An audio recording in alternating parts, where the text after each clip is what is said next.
Memory based questions GATE exam 2024 mathematics के हम यहाँ पर कर रहे हैं। एक क्वेश्चन जो पूछा गया इसके अंदर, let's C be the ellipse, ठीक है, और इस तरह से दे रखा है z belongs to C such that z satisfy this condition, mod z minus two plus mod z plus two equal to 8, transverse counter clockwise, find the value of counter integral. इस इंटीग्रेशन की आपको value find करनी है, ठीक है।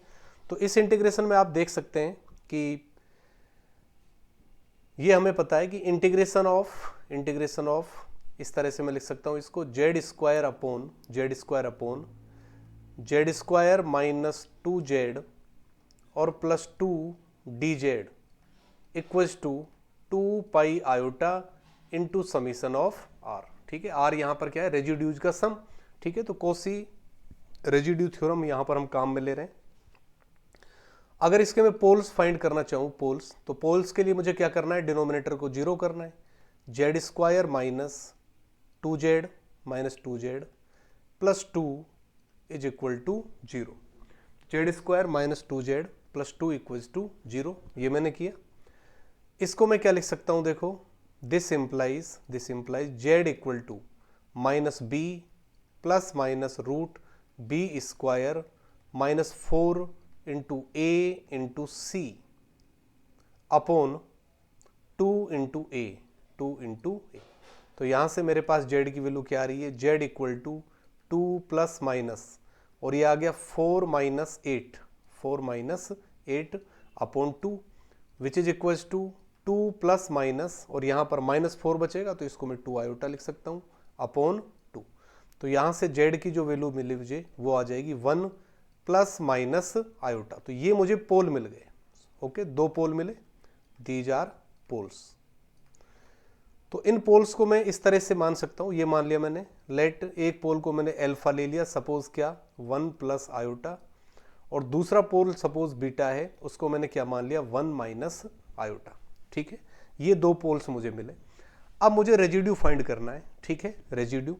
तो residue किस तरह से निकालेंगे, residue for Z equal to alpha, ठीक है। पोल एल्फा के लिए रेजिड्यू क्या होता है, formula limit Z tends to alpha, और हम ये लिखते हैं z minus alpha into given function. तो गिवन फंक्शन ये लिखा जा सकता है, z square upon Z minus alpha into Z minus beta, ठीक है। तो जेड माइनस एल्फा तो कैंसिल, और यहां जेड टेंड्स टू एल्फा जब मैं लगाऊंगा तो ये वैल्यू किसके बराबर आ गई, alpha square upon alpha minus beta.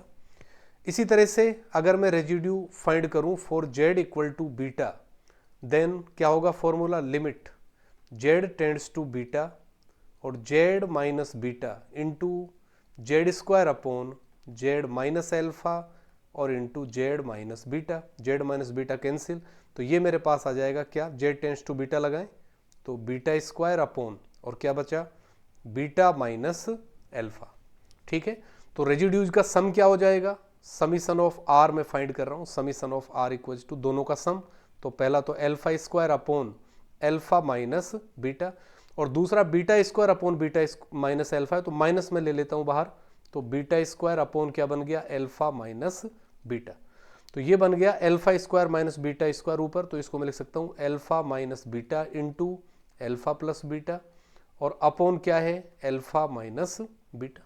तो ये तो कैंसिल हो गया, equals to alpha plus beta. तो एल्फा की वैल्यू 1 प्लस आयोटा है, 1 प्लस आयोटा, और प्लस क्या करना है, बीटा 1 माइनस आयोटा, तो इक्वल टू किसके आ गया, 2 के आ गया, ठीक है। तो समीशन आर की वैल्यू 2 आ गई, तो फॉर्मूले में समीशन आर की वैल्यू यहां पर रख देंगे 2, तो आंसर क्या आ जाएगा, 4 पाई आयोटा, ठीक है। तो 4 पाई आयोटा इस क्वेश्चन का आंसर होगा। Thanks for watching.